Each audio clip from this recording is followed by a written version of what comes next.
Hey Francis, do you want to keep your online activity private? Yes, I don't want anyone to know I secretly watch BBC comedy. Ugh, embarrassing. That's why you need Surfshark VPN. How can sharks surf? Shut up. Surfshark is a virtual private network available as an easy-to-use app and browser extension that lets you place your laptop or phone anywhere in the world, allowing you to access the internet as if you were in another country. This means that I can access a whole host of websites that I wouldn't be able to access in the UK. Not only that, you can protect your online identity by masking your true IP address. With Surfshark, you can protect yourself from data theft, tracking, surveillance, and commercial targeting. And it's great value for money because one Surfshark account can be used on multiple devices, so you can access problematic content wherever you are. And by problematic content, we do mean trigonometry. Click the link below and use our code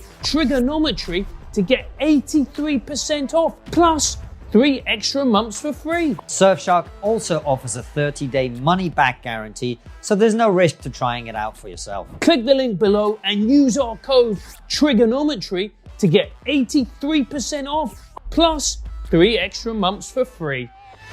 We're telling white kids that, you're racist. You need to have unconscious bias training because whether you're overtly racist or subconsciously racist, you are racist because you're white and all white people are racist. And that's a given at this point. How are we accepting that as a given fact?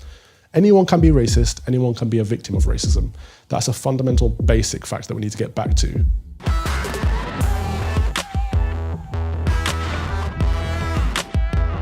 Hello and welcome to Trigonometry. I'm Francis Foster. I'm Konstantin Kishin. And this is a show for you if you want honest conversations with fascinating people. Our terrific guest today is a former teacher turned political commentator, Kалvina Робинсона. Welcome to Trigonometry. It's an absolute pleasure to be here in person. Thank you very much. It's great to have you on, man. Listen, you've been doing the rounds lately, and we like people who piss a lot of people off. And you, I think, are right at the top of that list at the moment. You're doing well. But for anyone who isn't familiar with your background, your story, because as I was saying to you before, a lot of people will see you popping up and talking about some of the things we'll go on to talk about. But they might not be familiar with your backstory. So tell us, who are you? How are you? Where you are? How have you ended up sitting here talking to us?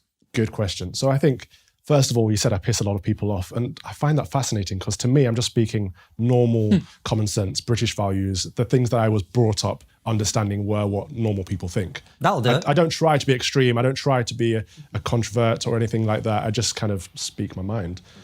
So my background is I'm from the Midlands, a small town called Mansfield in Nottinghamshire, former miners' town, very working class background, white mother, black father. My father's family are from Jamaica. They came over here during the Windrush generation. So I've got a lot of experience in what you call racism. I was trying to think of a better way of putting it, but growing up as one of the first black families in a very white town, I experienced firsthand how bad racism can be in this country, which is what leads me quite often to discuss racism in public, because I don't think a lot of the time what we're talking about is racism. There are a lot of other socio-economic problems in our society, a lot of other causes going on, and people see racism everywhere. But I got involved in politics because essentially, growing up in a single-parent household after my parents split, my mother worked really, really hard all of her life to put, food on the table for me and my sister. She's a role model, absolutely. But people around us weren't working as hard as my mother. People were staying at home on benefits and being better off than my mother, who was, she's a lecturer now. But she always worked at least 2 jobs. And I thought, something is wrong with our system. If people are better off not contributing to society and people are kind of trapped almost at home. There's a system where people are dependent on the state. That's not what the welfare system should be about. In my opinion, it should be there as a safety net for people who really need it. But we should encourage people to go out and work and earn a living and get some meaning in their lives and contribute to wider society. And I don't think that's what we have at the moment. So that's what drove me into politics and into conservative politics, so to speak. Growing up in a former miners' town, it was probably quite controversial to have conservative opinions. People aren't necessarily fans of Margaret Thatcher up there, but but a lot of them do think with small c values, even though they don't label it that way. And I think that's the same up and down the country. Most people in this country are normal, small c conservative people that don't want this woke agenda being shoved down their throats all the time, which again is another thing that I talk about. But as I entered politics, I always said I will never talk about race. I don't want to be that guy who goes, that mixed race guy who gets shoveled on to talk about race all the time. But it's just such an issue. And I feel like, you know, we talk about privilege quite a lot. And one of my privileges is that I'm able to have this conversation without people casting aspersions and naturally assuming that I'm racist, or for the most part anyway. I'm able to say things that the average straight white male isn't allowed to say in this country anymore. So I feel like I'm duty bound to just stand up and say them, which is the reason I stick my head above the parapet so often and often get it chopped off. And you say you are able to say the things that a straight white male is not able to say. So what are those things, Calvin, that, for example, somebody like me wouldn't be able to say? Thankfully. In my voice. That this isn't a systemically racist country, that this is a fantastic place to live, one of the best places in the world to live, actually. It's the most tolerant, diverse, inclusive country in the world. And that's why people choose to live here, and people come here and make a success of themselves, and that's fantastic, and we should celebrate that. But instead we focus on the negatives, and we look at our society and every single problem, we pin it down to race these days. And it's not. Like I said earlier, I've experienced real racism. I'm not discounting people's personal lived experiences. But what I'm saying is if you look for racism everywhere, of course you'll begin to see it. And I have a real problem with, you know, the way we're teaching young people that everything is racist and everyone is racist. As a former teacher, you know, I see all the time this self-perpetuating myth of white supremacy, you know, telling young people that if you're black or of an ethnic minority background, you are going to have hurdles to overcome. There are barriers that people are putting up in your life because of the color of your skin. Calvin, but isn't that true? Isn't that true even in the way you've described your own story? You talk about growing up in a mixed race family in the Midlands, being the victim of racism or whatever, experiencing racism. Maybe victim is the wrong word. But that would have been a barrier in your way, surely, someone being rude to you or offensive or, you know, causing problems at school or whatever it might have been. Would that not have been an extra hurdle that your white classmates wouldn't have had to deal with? No.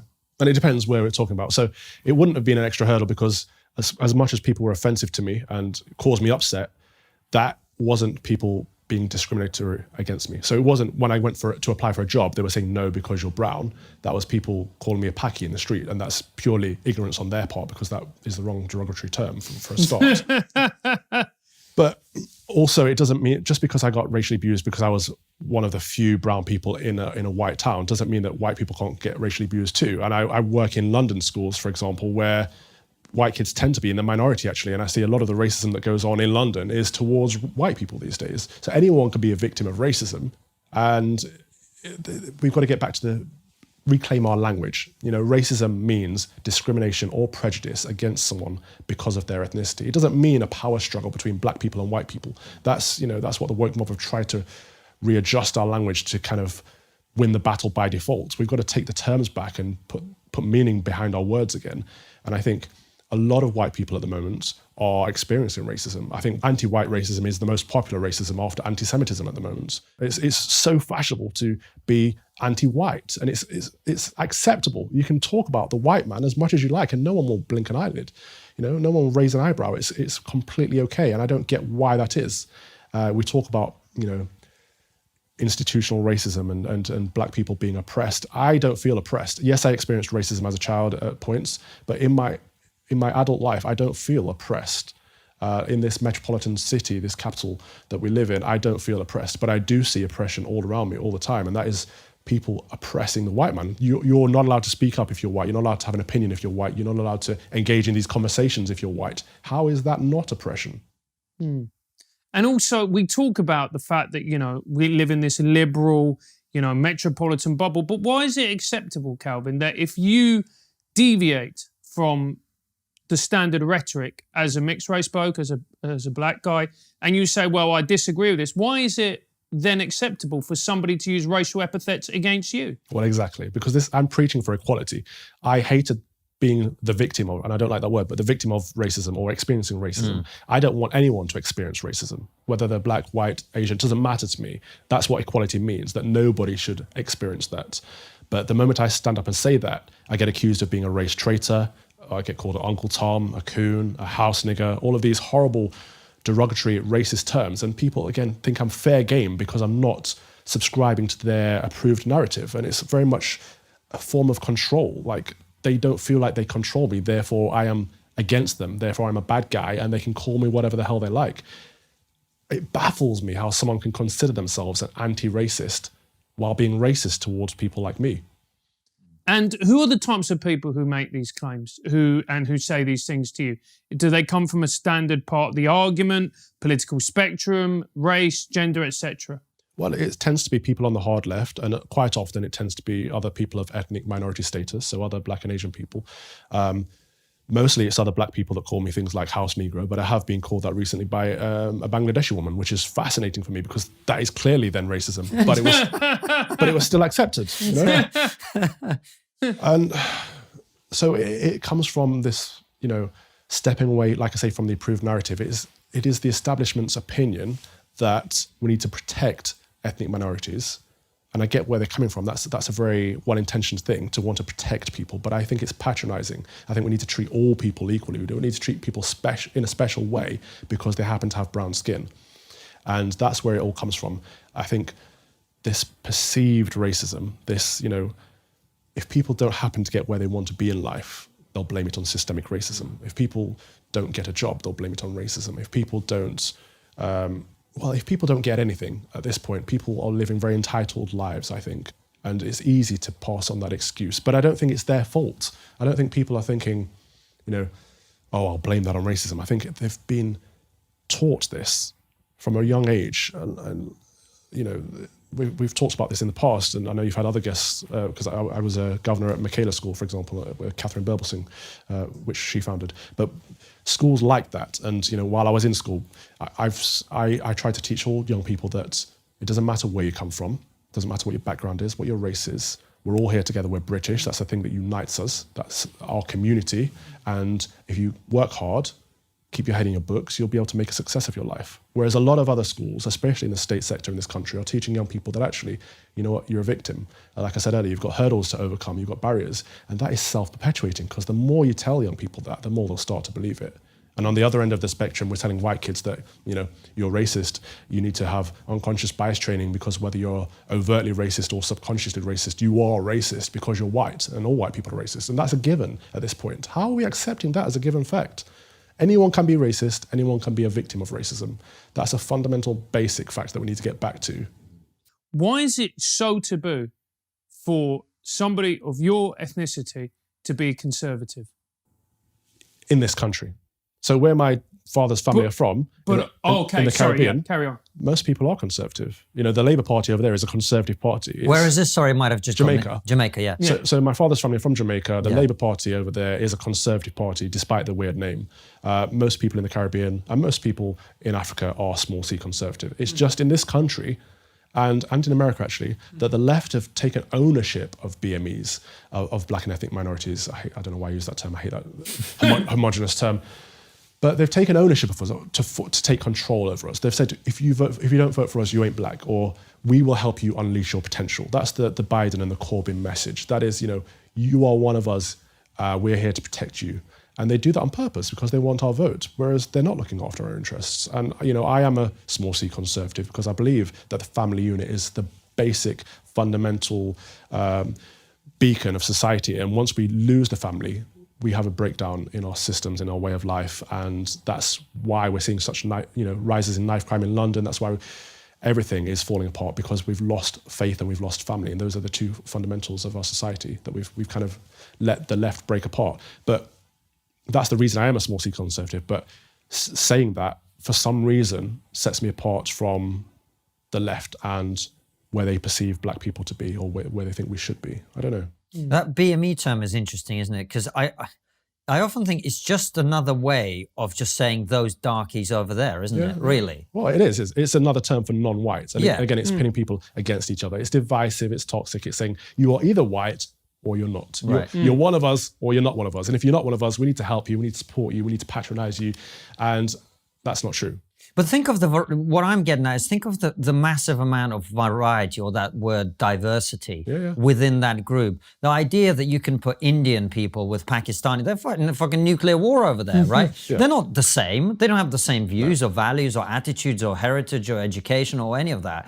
And then you take Afro-Caribbean people like yourself, and then people who come first-generation immigrants from Africa. The differences between those groups are sometimes bigger than the differences between a white British person and a black British person. 100%. They couldn't be more diametrically opposed. So again, from my education perspective, we see black African children excelling throughout school, through primary school, through secondary school. They're doing a lot better than every other demographic, pretty much, especially white British kids and black Caribbean kids. White British kids and black Caribbean kids are almost at the bottom of the scale. It's only travellers and gypsies that are actually below them. And black African kids are twice as likely to go to university. So it's not a case of, systemic racism, because if it is, people are picking apart black kids and saying, oh, we'll treat the African kids different to the Caribbean kids. I don't think most people would even see the difference, to be honest with you. I think what's happening here is a difference in values. And again, it comes down to family and faith. And African families tend to still have their faith and tend to still see the family as important. And we've had a breakdown, unfortunately, in the Caribbean communities of family. We have a massive issue with fatherlessness. And there's a lack of faith there these days as well, which we wouldn't see if we went back to the Caribbean, and we'd see a lot more faith than we do in British Caribbean families, which is a shame. And that's the same with white British. The family issue is what's happened, the breakdown in the family and the breakdown in faith. Can I just say before you ask your question, I think we're setting some kind of record for the number of racial slurs that have been uttered in the course of this conversation. I mean, it is. Don't you come out with one, mate. No, We're allowed. Well, my mum's brown anyway. That's not going to help, mate. It's not. Look how pink you are already. It's just not going to help. It's equality. If we're allowed to say something, he's allowed to say something. If he's not allowed to say something, neither are we. Go for it. My mother's from the Caribbean. Go for She's from Latin America. Go for it. Where's my support? I've always wanted to do this show by myself. Go for it. Where's my support? Anyway. Can you get cancelled any further at this point? Probably not. Let's try it. Let's find out. But Calvin, here's the thing. Do you think that there have been some scars inflicted upon the British Caribbean community because they came here during Windrush, they endured that racism, that inequality, that open hostility, whilst a lot of first generation, for instance, African families who come here in 2010, 11, they're not going to be exposed to that or as much of that because we're quite literally a different society than we were back then? It's an interesting perspective, but I don't think it's true. I think, when my grandparents came over here, they really, really relished the opportunity to come over here during Windrush. They celebrated it. They wanted to become Brits, and they were proud to be Commonwealth citizens and all of that. And yes, they experienced a lot of racism, but we have made progress. I often say, my father experienced a lot less racism than his father, and I experienced a lot less than him. Doesn't mean we didn't experience any, and it doesn't mean that we don't need to still work on it, but we've come a long way. And I think the generation after me, the young kids that we see today, especially in inner city schools and London schools where they are no longer the minority and they're no longer experiencing racism, especially not on the level of people from the Windrush generation, what we're seeing is a loss of identity. So, for example, my grandparents, while they were proud to become British, they were also proud to be Jamaican. And my father, being born here, he's proud to be half British, half Jamaican. Whereas, we're getting to the third and fourth generations now where people are like, okay, so what is my identity? How should I identify? And what we're missing is, in schools, for example, we don't promote British values. The teaching standards say don't undermine the British values. And I think if we promoted them and gave something for people to latch onto, then they'd have that sense of belonging that every single human being needs. But because they don't have that, they're getting told left, right, and centre that the colour of their skin is the core of their identity. They're like, so what does that mean? What does it mean to be black British or black Caribbean British this day and age? It doesn't really mean anything because Caribbean people integrated into British society very well. There is no segregation there whatsoever. Whereas in America, which is where they often look, there's a completely different environment. African Americans are a community, and there was a lot of segregation in America, and they had a lot of race riots, and they only just reached a level of, they're just about reaching a level of equality, whereas we've had that. So when our young people are looking to American culture, hip hop culture, African American culture, all of that, and taking it on board, They're addressing issues and seeing issues that don't necessarily affect us. And we saw that with Black Lives Matter over last summer, where, you know, kids in London were fighting against police brutality. We don't have police brutality in this country. They're saying, you know, take your knee off my neck and you know, get rid of police guns, and very few police have guns over here. You know, there's no issue with police racism in the UK. It's completely a case of us importing US drama. And that's because our kids are so lost and they don't have an identity. It's interesting that you keep coming back to British values, and I'm working on my first book, and it will be largely about the West needing to stand up for itself and remember what its values are. But we were discussing it the other day, actually, and you are probably second maybe to Catherine Birbal-Singh, who you used to work with. You are our two most patriotic guests, I would say, in the entire history of the show, in terms of being openly talking about, you know, British, you know, Catherine talks about having a British flag at the school and teaching kids British values and reminding.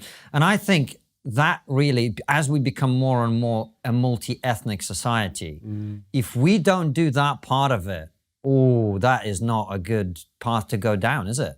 100%. And you've put the nail on the head right there with a multi-ethnic society. That's what we should be striving to achieve, a multi-ethnic society, not a multicultural society. Yeah. We've kind of diluted our own values under the premise of inclusivity.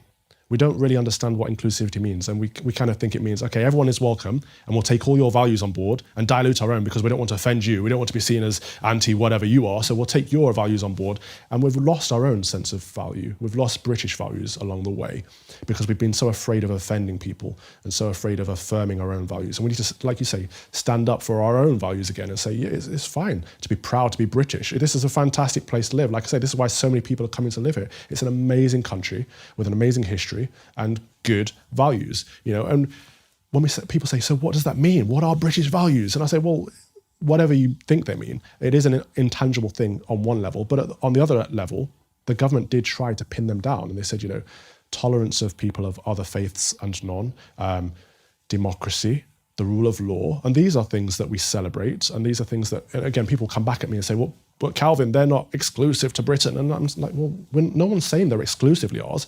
But I can certainly name a few countries that wouldn't celebrate these values, you know, and that's why they're so important to us. We helped spread parliamentary democracy around the world.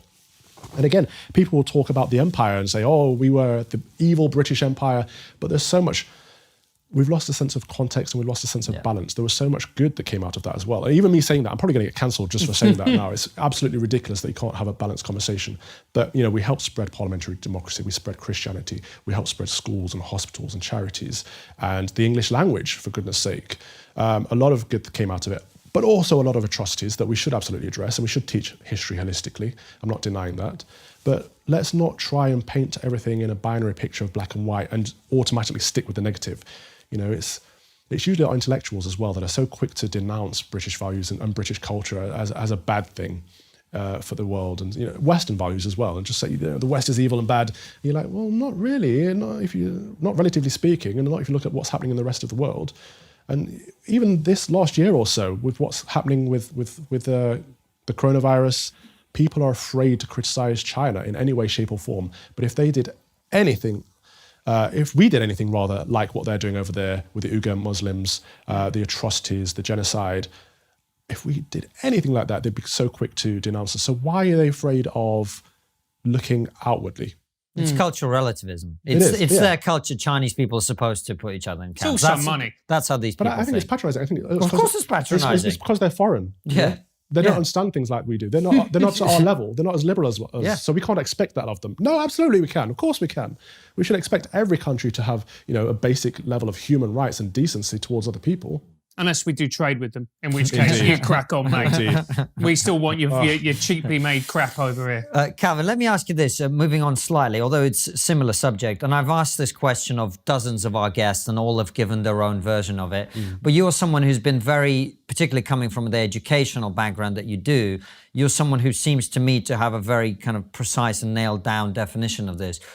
Can you explain to an ordinary person who's just picked up a newspaper and they're reading about CRT for the 73rd time without really knowing what it is? And frankly, I put myself in that camp. I think about these issues very carefully.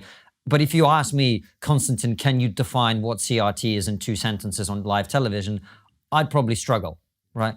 So first of all, before we get into talking about it, what is critical race theory? So critical race theory is the idea that white people have some kind of privilege and black people are naturally oppressed based on the color of their skin. That's it in a sentence.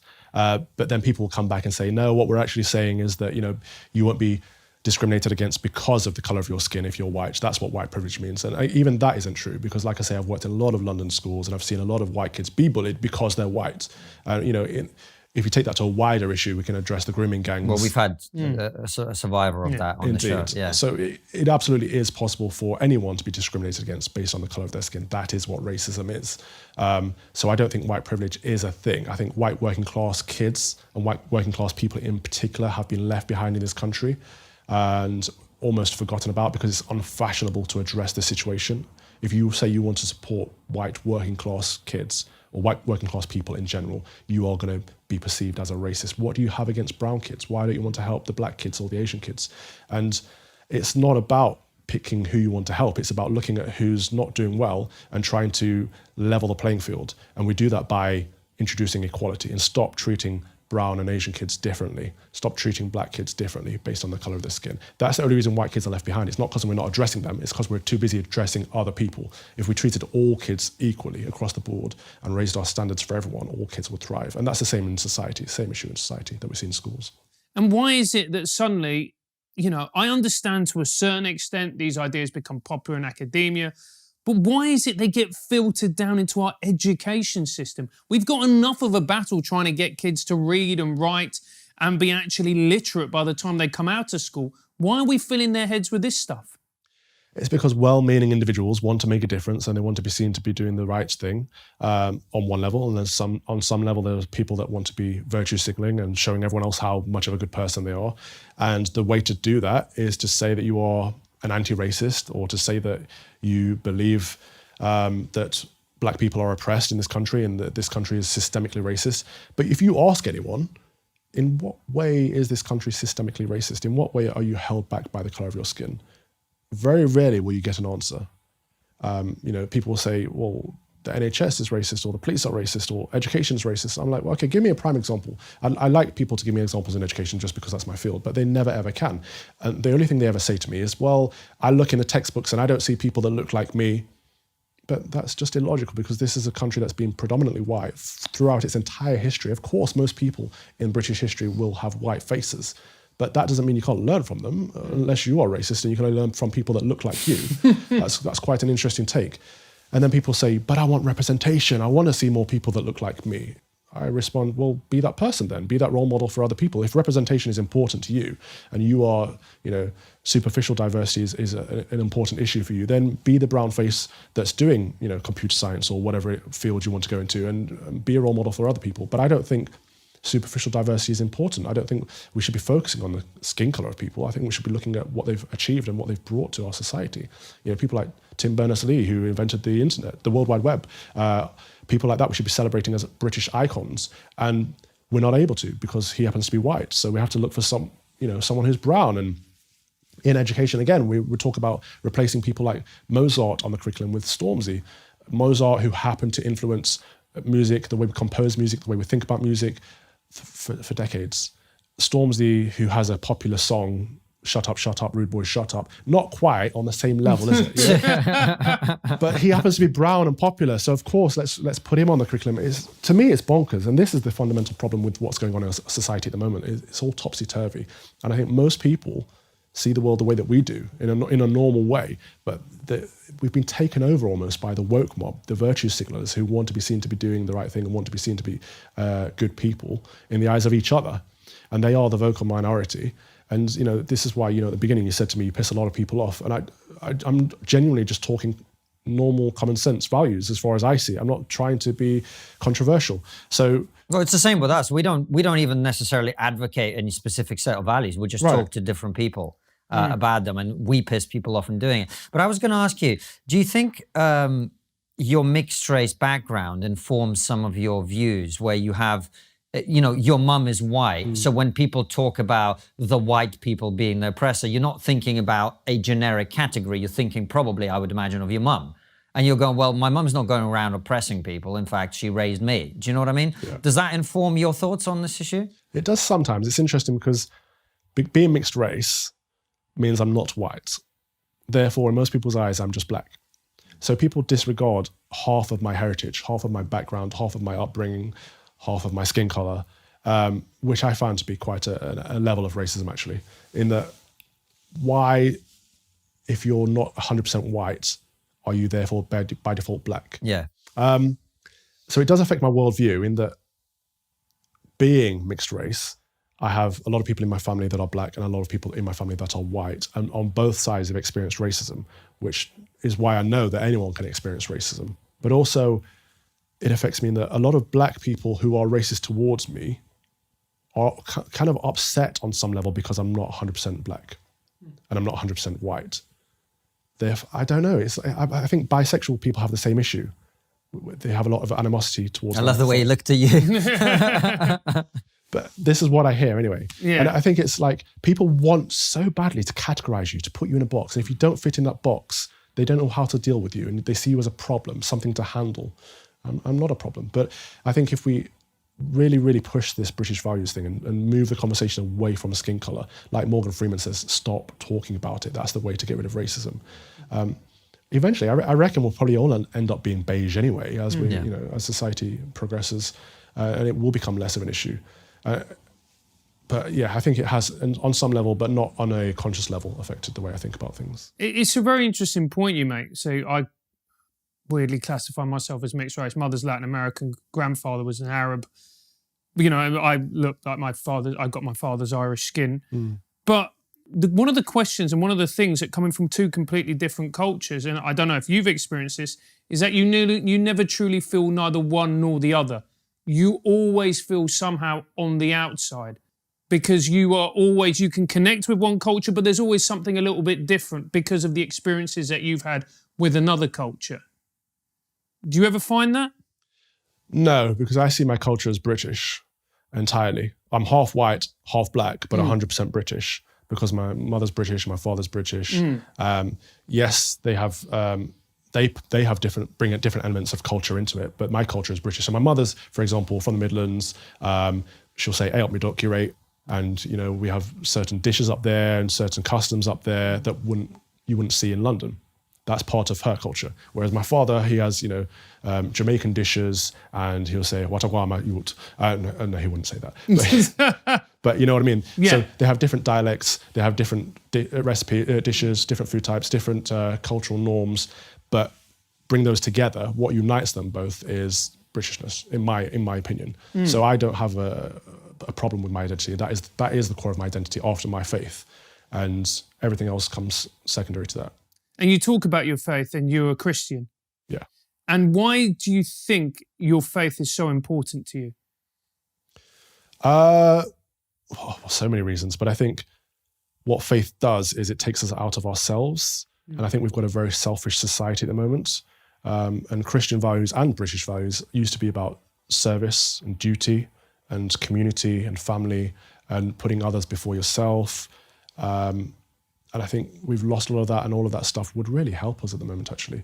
People are always striving for personal happiness, whatever makes them happy as an individual. And I'm all for people living individual lives and being individuals, but we do have to at some point consider society if we want it to survive and if we want it to be meaningful. And do you think part of the crisis that we're seeing is actually the fact that we don't have faith anymore? We don't have a belief in God? 100%. So if we look at what's happening, for example, with Extinction Rebellion, Black Lives Matter, all of these really extreme hard left groups, people are latching onto them because they don't have a faith anymore. They don't have a religion, but that leaves people with a void. They need a belief structure.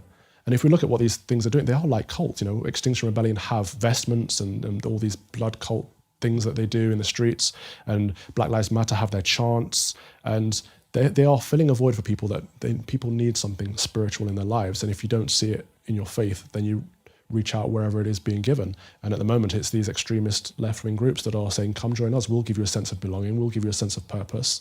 And the God that they worship is themselves. And that's rather unfortunate. Have you ever been abroad and felt out of place because you didn't speak the language? No, because I voted Brexit. Brexit means Brexit. I know that sometimes you're abroad, you don't speak the local language, it's very awkward, like Francis talking to a woman. So you have to shout. Do you want to learn another language? I don't, for obvious reasons. But if you do, Babbel is quite simply one of the finest language learning apps in the business. Babbel offers a clear and easy-to-use interface. They have daily 10 to 15-minute lessons that have been proven effective across many studies, showing that you can learn up to 14 languages that they offer. So it doesn't matter if you struggle with language. Maybe you find it difficult to pick up, or maybe you're just English. Right now, Babbel is offering our fans 6 months free on a 6-month subscription with Babbel using our special code, which is, of course, TRIGGER. That's Babbel, babbel.co.uk/play and use the promo code TRIGGER. Look at that spelling. He learned English on Babbel. I did. But seriously, go to babbel.co.uk/play, use our code TRIGGER, and enjoy Babbel. Well, speaking of bringing people together, there used to be an institution that was designed in this country to some extent to do that, to create a common culture, you know, in terms of comedy, politics. Look at the way he's responding to it. I'm talking, of course, about the BBC. You're not a fan of the BBC? I used to be, you know, when John Betjeman talked about churches and Kenneth Clarke did his Civilization, and when the BBC used to put out content that no one else could do. But now they're not doing that anymore, are they? They've become a commercial entity in and of themselves. They're not producing anything that any other station couldn't produce. I don't know, mate. Some of that woke comedy, you have to get taxpayers to pay for that shit. That's a good point. But I mean, what are they doing that's unique? You know, they're supposed to inform, educate. How are they doing either of those things? BBC World Service, you could argue. The World Service is great, but is that enough to pay £160 a year for? I think what we need to do is look at what the BBC does well and enable them to do that without us having to pay a TV tax. So the remit used to work when they first came about. They were at the only station at the time, but then they became one of only 2 or 4 stations. It made sense for things to work the way they did. But now we're paying the BBC for the privilege of watching any other live television, whether the BBC's had an input in that or not. That doesn't make logical sense to me, first and foremost. But then the content that the BBC does put out is entirely woke. You know, everything is about social justice issues. Everything is about lecturing the British public on how they should think, what they should be saying, what they shouldn't be saying, what's no longer appropriate to think or say or do. And I don't think people like that. I don't think people like being lectured to by one particular perspective at all times. There's no balance there. There's no conversation or debate. It is just, this is our view. This is the appropriate, approved view that everyone should be subscribing to. And if you're not, you're a bad person. And that's why we're seeing wokery everywhere, because it's perpetuated from the BBC, from Channel 4, from ITV. All of mainstream media is on it at this point. But the difference is that we have to pay for the BBC. And look, okay, Calvin, here is the reason why I still want the BBC to exist, okay? We need something in the centre which brings people from left, from right, conservatives, libertarian, all the rest of it, where they can come, where we can share ideas, where we can talk. Because otherwise, if we don't have that, then what we end up with is America, with people on their individual little stations talking to each other. We create echo chambers. We're just going to exacerbate, you know, the polarisation in society, and ultimately, arguably, bring the downfall of society, because we won't be able to communicate. I mean, you're right on so many levels, but I don't think that's what the BBC does. What it does bring people together from the left and right, in that, you know, as part of our Defund the BBC campaign, we hear from people on the right saying, the BBC is so left-wing, and people on the left saying, the BBC is so right-wing. And it's not, it's just metropolitan liberal elite. They have their own political perspective, and it annoys everybody. So they do bring people together in that respect, but they don't bring us together for debate or conversation. How many right-wing comedians do we see on the BBC? Jeff Norcott? Yeah. This is the problem, isn't it? I mean, in fairness, that argument is slightly more complicated than that, because neither Francis or I are right wing, but depends who you ask, mate. No. According to some people, we're far right. Of course we are. Just because we talk to you, mate. Right, that's how that works. But there are not many right wing comedians, and that's nonsense. There's loads on YouTube and on Twitter and Instagram. I'm not saying they don't exist. I'm saying if you look at the body of the comedy industry, the vast majority of comedians are not right-wing. And so if you have fewer people, then you're going to end up with fewer people making it to the top because statistically there's going to be a small percentage who are good enough. So the reason you don't see a lot of right-wing comedians on the BBC, partly, but only partly, and this is important, it's a nuanced point, is because there's not a lot of them around. Yeah. There's not a lot of them around. Having said that, what I would argue is the BBC is definitely biased against them as well. And it's biased against other people who are just simply not woke. That's, to me, more the drawing line. But I think just in the same way that we should be careful when we talk about representation in terms of race, we should also be careful in that. Just because there's some kind of disparity in outcome doesn't mean there's discrimination going on necessarily. Spot on. So I think that's an important point to make. But I'm sort of with Francis, but also with you, because I feel very woke about the BBC and that I don't care about reality. I just care about how I feel. And I just have that hope that it could be the vehicle that brings people together. My concern is actually technology. Right. Young people don't watch the BBC. So is it even going to be around 50 years from now? Do young people not watch The One Show? Well, there's so much to break down in that. I do want to address the diversity thing. Yeah, let us talk about that. Just because I'm not saying there should be quotas of how many right-wing people are on the BBC. I don't believe in diversity quotas. I think they're fraud. But what I'm saying is they're addressing diversity in other ways that are making the issue worse. So they're spending £100 million a year on making sure they have more brown faces that think alike. To me, that's a problem. At the same time as charging us all extra for our license fee, at the same time as now charging over 75s for their license fee. So they're willing to splash out money on superficial diversity that makes no difference, while at the same time chasing us for money. But what's your second point about, you want them to exist? Absolutely. In theory. I like the theory. It's like communism. Well, it's great in theory. Is it though? I'm all for the BBC existing. I'm not saying it needs to be gone completely. I'm saying we need to loosen the reins. If they want to be woke, let them be woke, but don't make me pay for it.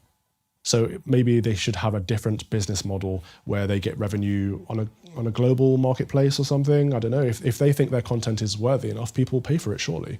I don't know why we're forced under threat of prosecution to pay for it. I totally understand that argument, and we hear it all the time, and I totally get it. I just worry, Calvin, that once you get rid of it, you are crossing the Rubicon, and there's literally no way back. My hope is like all this woke shit settles down 10 years from now, and then the BBC kind of goes, actually, we've got it a bit wrong. Let's actually make content that everyone can enjoy. Do you know what I mean? Like you can sit with your, slightly racist grandfather and your woke pink-haired 18-year-old, and they can all enjoy a show together. Yeah. Do you know what I mean? I know what you mean. I just don't know if we're heading in that direction. No, we're not heading in that direction. Absolutely not. There's a new nonsense every day, isn't there? There's a new wokery every single day. I could sit here and list them. I'm sure you guys could. But unless I see us heading in the other direction, I don't see anyone taking us in that direction at the moment. I don't think the government's really addressing the woke issue, the cultural wars, if you want to call them that. I don't know who is. So we are. It's left down to the three of us. Well, exactly. Yeah. But this is the problem. Are we big enough to take on the BBC and mainstream media? So maybe we need to do something about it. Do you think that defunding it is the way to go? Do you think that is a way to solve this particular problem? Money is always the way to solve a problem, isn't it? Cut off their purse strings and they'll stop doing whatever it is. It's like these universities in America that said they were institutionally racist, and Trump said, okay, well, if you're racist, we'll stop funding you then. And all of a sudden, okay, what we meant was, it's the same with that. I think if the BBC wants to be completely woke, let them do it, but don't make us fund it. And then if we change their revenue model, I'm sure we'd quite quickly see them change their programming attitudes as well. But if you look at most broadcasters, you've just given an example yourself. I mean, Channel 4, which is partly funded. You've got ITV, which is funded through advertising. You said it's woke. Netflix is, woke as hell. So is Amazon. If we defund it, is that really going to solve anything? Yeah, but they're competing with each other, aren't they? And I think we need to diversify that talent pool. So I don't think it's that the BBC is institutionally woke. I don't think they have a organized system of wokeness. They just tend to employ people who think like themselves. Yeah. That's the problem. We need to somehow diversify that. And we need to hit them where it hurts in order to wake them up, to let them know that that's an issue. Like you say, young people aren't watching the BBC. They're tuning into Netflix, or they're on YouTube, or they're watching TikTok or Snapchat these days. And so they're chasing an audience that doesn't exist.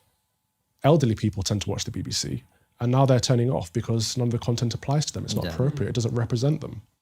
I mean, the inefficiency of the BBC. I go on the BBC frequently. I'm sure you do as well. I've done work for the BBC. You don't? No.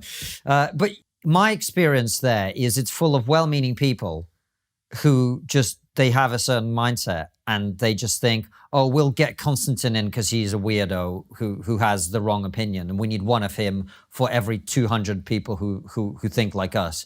So every now and again, they'll eject someone with a different opinion. Yeah. But broadly speaking, they're sort of just like, it's that diversity thing that they love to bang on about.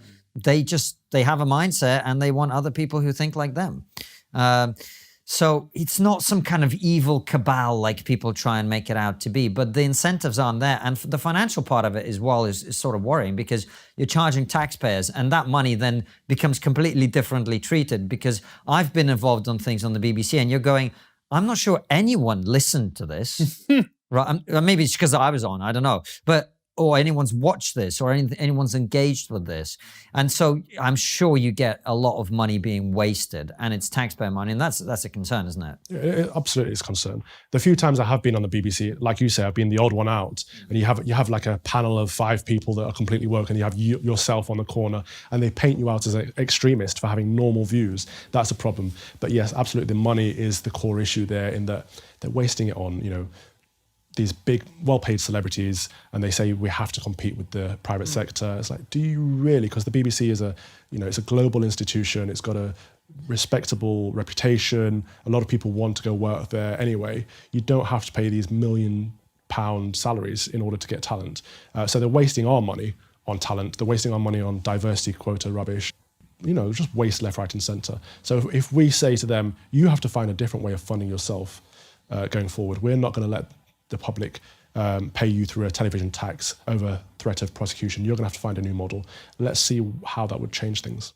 And what do you say about when people go, look, the BBC still makes innovative content?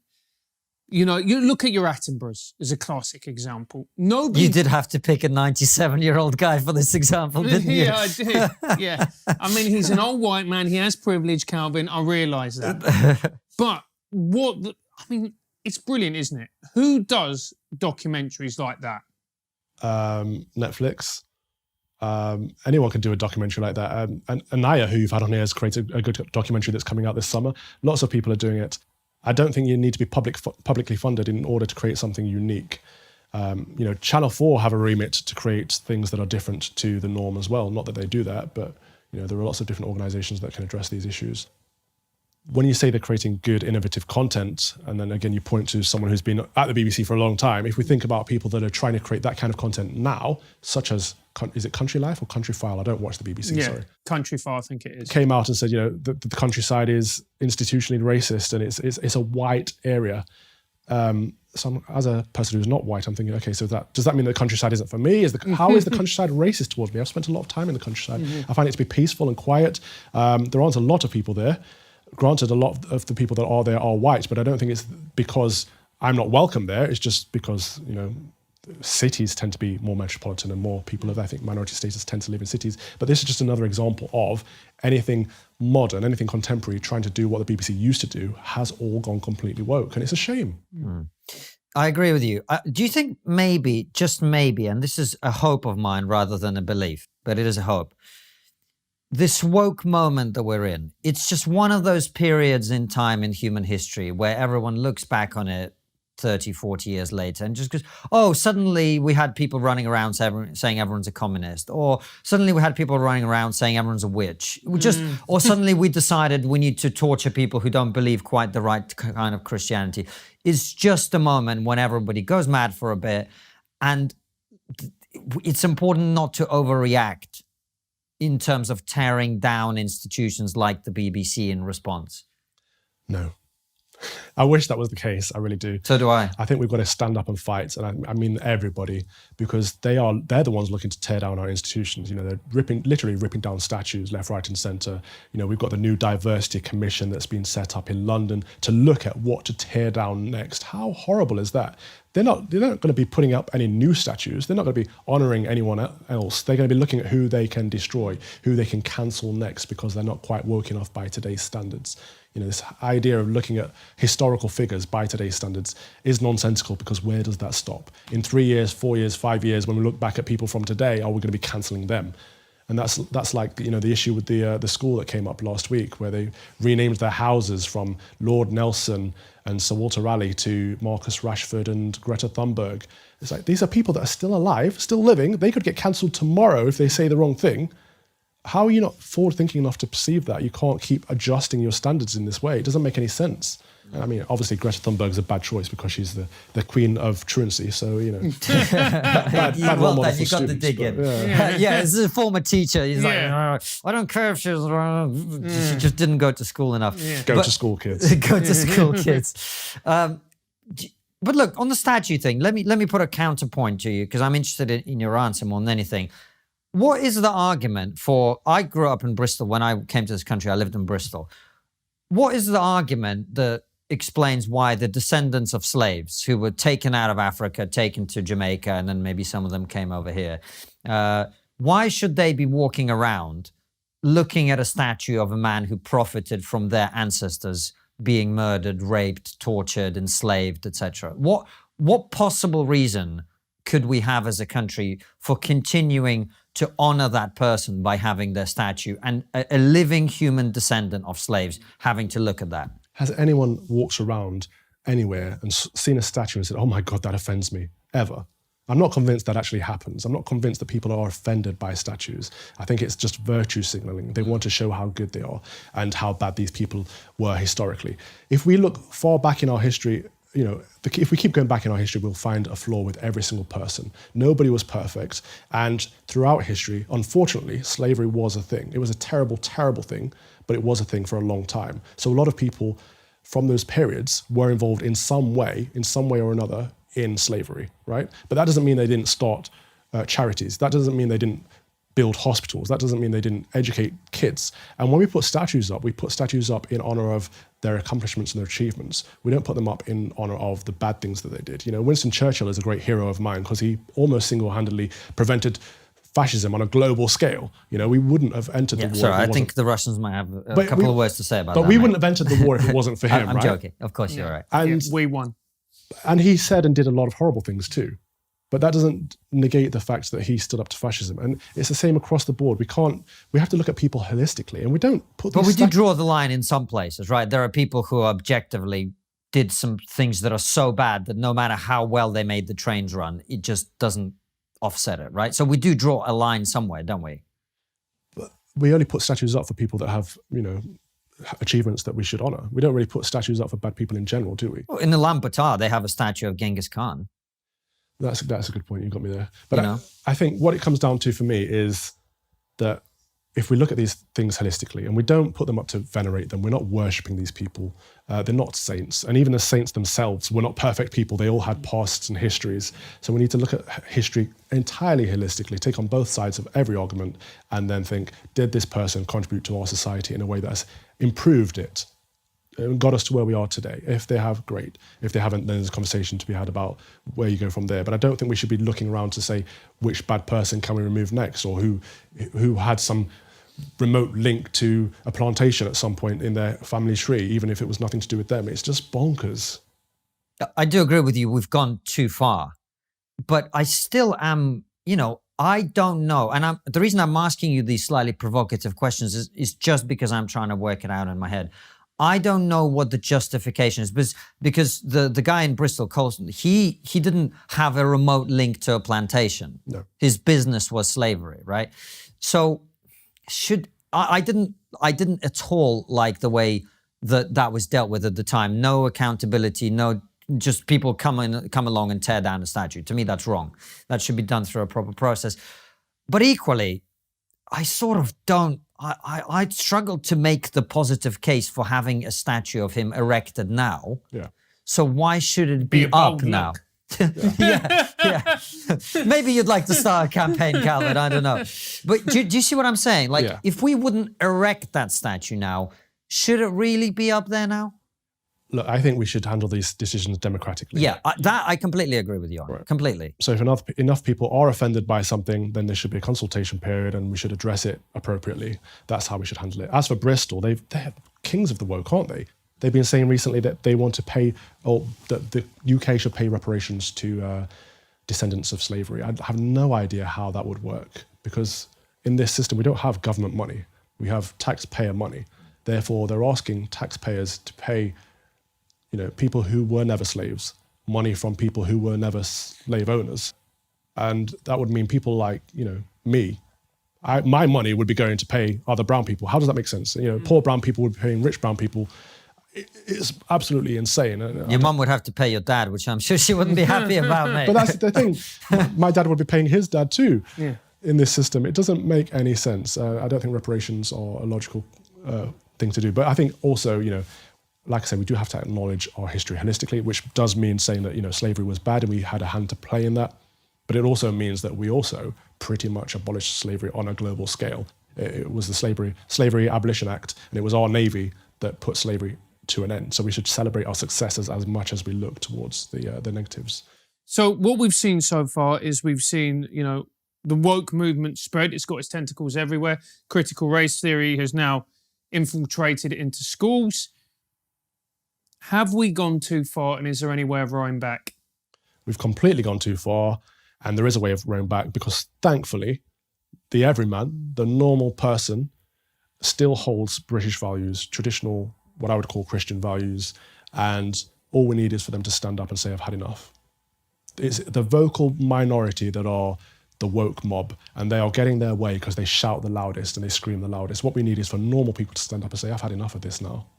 And one way I think we should start doing that is just taking ownership of our opinions and not being afraid of being cancelled. And I know that's a difficult thing. It's easy for someone like me to say, but I think if people at home, change your avatars on Twitter to your face. Put your job title. If you're a plumber, a builder, whatever, own it. Be who you are, and don't be afraid of them cancelling you, because the more people that do that, they can't cancel all of us. And they need to see that we are real people, and these are normal opinions that we hold. We're not extremists for thinking there are two genders and that I'm not oppressed because of the colour of my skin. We are just normal British people with normal British opinions, and we all need to stick our heads above the parapet until we reach a point that that's no longer a thing, and we are, our opinions become taken for granted again as the normality, and the woke mob kind of go back into their caves and shout at each other and cancel each other out. Do you think that's going to happen? That's what I pray for. That's what I work for. That's what I think, that's what this is, isn't it? Yeah, it is. But do you think that's going to happen? But look, I mean, you're sort of interrogating him about it, but think about our show, and, we've had to take a lot of flack for starting trigonometry, and for the bigger it gets, the more flack we take. But think how many comedians watch trigonometry secretly. It's quite a lot. Yeah. And so the same with you, with what you're doing. There's a lot of people who just watch from the sidelines and they don't want to necessarily get stuck in. But it's tough advice, man, because you're asking people to put their lives on the line. Absolutely. And it's hard for a lot. And not everybody, for us, thankfully, because we're creating something that's of value to other people, there's an upside to it, and we can actually have a career. After some of the interviews we're putting in out in the next couple of weeks, there's no comedy career left. Yeah. But there is another career. But for you're talking about a plumber. You're asking people to put their livelihood on the line. That's tough. That's really, really tough. But on the other hand, I also think I completely agree with you, man.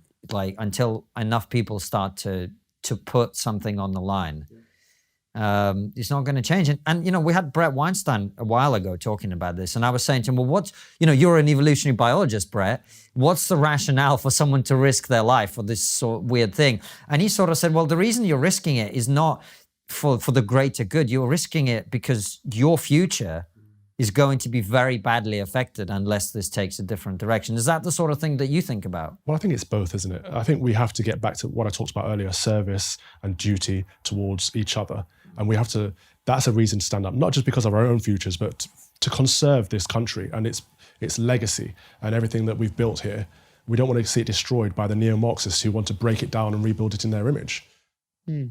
See, the reason I was grilling you, Calvin, is because I think we're fucked. Well, I think there's a tinderbox, right? It's a very stressful time right now. And the only parallel I can think of is Brexit. So people were feeling, disenfranchised and forgotten and left behind, and they spoke at the ballot box, which is what we do. We're very subtle here. We don't revolt in England, do we? So we spoke at the ballot box and said, enough is enough. We want to leave the European Union, and we don't think that Westminster is listening to us. And we elected a load of Brexit Party MEPs, for example. And I think we could see something similar happen again around the culture wars, around all of these issues that we've talked about, wokery and free speech and all of the stuff that we're concerned about. But most normal people are too on some level. Yeah. Oh, of course they are. Well, I was going to ask you, there's a funny thing that's happening now, and I've been observing it for a while with the arguments about the culture war. It sort of works a little bit like this. Like someone on the woke side of things will make a crazy argument. Like, there's 1,347 genders. And you go, well, actually, I don't think so. And they go, stop weaponizing the culture war to attack trans. Yeah. Like there's a sort of brainwashing thing where people are now starting to claim that the culture war is something that is happening to them. Yeah. Why do you think that is? Well, they're reframing the argument, aren't they? It's like, the anti-racists call themselves anti-racists because it's a good cover. And that enables them to push their neo-Marxist agenda forward and enables them to be racist to people like me, because nobody wants to fight against someone who's called an anti-racist, because that by default makes you a racist. And that all that is, it's reframing their argument. It's the same with all of this wokery. Black Lives Matter, they were going out there, in America, they were burning down cities. Over here, they were, causing quite a disturbance, a lot of violence. But their argument, Black Lives Matter, is something that you don't want to argue against that, do you? Of course Black Lives Matter. Who'd differ with that opinion? But that's what they do very well. They frame the debate in a way that makes them look like the good guys, even if they're doing something bad, because nobody wants to attack the good guys. Well, at Trigonometry, we've always been against kicking puppies. That's our label. Therefore, anything else you say about us is completely wrong. Yeah. Calvin, great to have you on the show, man. Thanks for coming on. I appreciate you playing with us and challenging you a little bit and asking some provocative questions. It's been a good conversation. We've got one more question for you. Which is always, what's the one thing we're not talking about, but we really should be? This is going to be a controversial one. I don't know if I should really say it, but we're not talking about the Great Reset. We're not talking about Build Back Better, this hashtag that's taken over the world. And I'm not a conspiracy theorist, but there is something going on here. I don't want to leave this horrible pandemic, this horrible lockdown, a different country. I want the old normal. I don't want a new normal. I don't want to come out of this in a cashless society. And I'm very worried about all the things that I'm hearing from our government about hashtag Build Back Better. I'd like us to return. If we want a better society, we can work on it together. We don't want it implemented for us or on us. That is oppression. That is tyranny. All right. Well, in for a penny, in for a pound. Since you brought it up, I think the monetization went when you said house Negro about 73 times in a row. And just when you said it then as well. Yeah. But since you bring it up, look, I don't know what the Great Reset is. Someone sent me the link to the World Economic Forum. I looked on it. It just looks like a bunch of people who are like, oh, we want to end capitalism or whatever, which is fine. People are allowed to want to end capitalism. I don't agree with it, right? But when you talk about the Great Reset, what are you talking about? Look at the way he's got his hand over his mouth. I'm not a conspiracy theory, but 5G. And lizard people. Lizard people, yeah. Well, it's this idea that you will own nothing and you will be happy that really disturbs me. And it's not even against capitalism. It's a new form of capitalism. It's this idea that, so we're seeing it already, for example. I went to my bank to pay in a check the other day, right? And it's so difficult to do that. I tried to queue up for the cashier. There's only one there. They encourage you to go use the machines. I'm a computer scientist. I'm not a Luddite, but I don't like everything being automated because we're losing, what we're actually seeing is the erasure of the working class. So normal jobs that normal people would do are now being automated. But that doesn't stop the wealthy still earning money. So what we're seeing is the class divide is widening. People who are already rich and successful and powerful will remain so, but the normal, ordinary folk who did normal, ordinary jobs, their jobs won't exist very soon. And we're seeing COVID being used as a cover to speed up the process. For example, the £45 cash limit on contactless payments being increased to £100 to improve the economy. How does that improve the economy? But is that not quite a conspiratorial thing to say? Because you say used as a cover. It's perfectly credible in my view to say not used as a cover, but it's like if we're trying to reduce the number of physical contacts where people can spread disease, doing things contactless sort of makes sense. Just as a counter argument, that would be one of the things, right? The other thing you talk about, the the erasure of the working class. I get that completely, but it's been already happening. It's pretty much, if you listen to Andrew Yang, why Donald Trump got elected, right? Automation is taking over people's jobs. Yeah. Is that really like people are using COVID nefariously, or is it just like what's happening? It's not nefariously, but they're using it to speed up the process. So why would you open your branches if it costs you X amount to employ so many people when you can just have a machine that you put your check into and you save yourself a lot of money? So people are using COVID now. When we come out of it, we won't have the same society that we went into it with. That's the problem. And I'm really not conspiratorial, but the problem I have with the World Economic Forum and this Great Reset is that it's all there in the open, and it is the Davos conference that all the world leaders go to, all the most rich and powerful people in the world go to, and they're not conspiring behind our backs, but they're talking about this very openly, this idea that they want to change society, they want to improve it, but it's in their image. It's not democratic. We're not having a discussion about this. It's being put on us, and that's what scares me. That's what worries me. And even raising the issue makes you look like a tinfoil hat wearing, swivel-eyed loon, which I am, but not because of this. I'll be honest with you. I do think they're using it as a way to get rid of cash.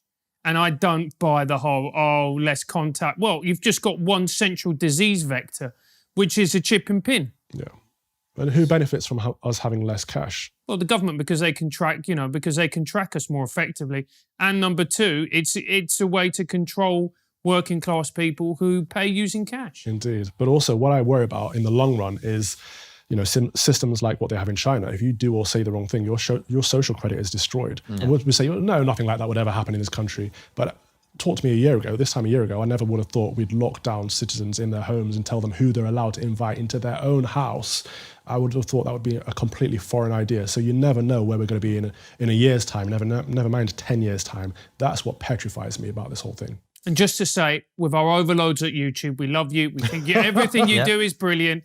And we won't talk about any of the things that you don't like to be talked about. Exactly. And we pray to Xi Jinping every night. Absolutely. So thank you for watching our final video on YouTube. It's been an absolute pleasure. Kалvina Robinson, thanks for coming on. Was mine. Where can people follow you and find out what you do? At the moment, I'm on Twitter at Kalvin Robinson, but if big tech cancels me, I'm also on Telegram, Common Sense Calvin. Just, I don't know, read the Telegraph or the Daily Mail.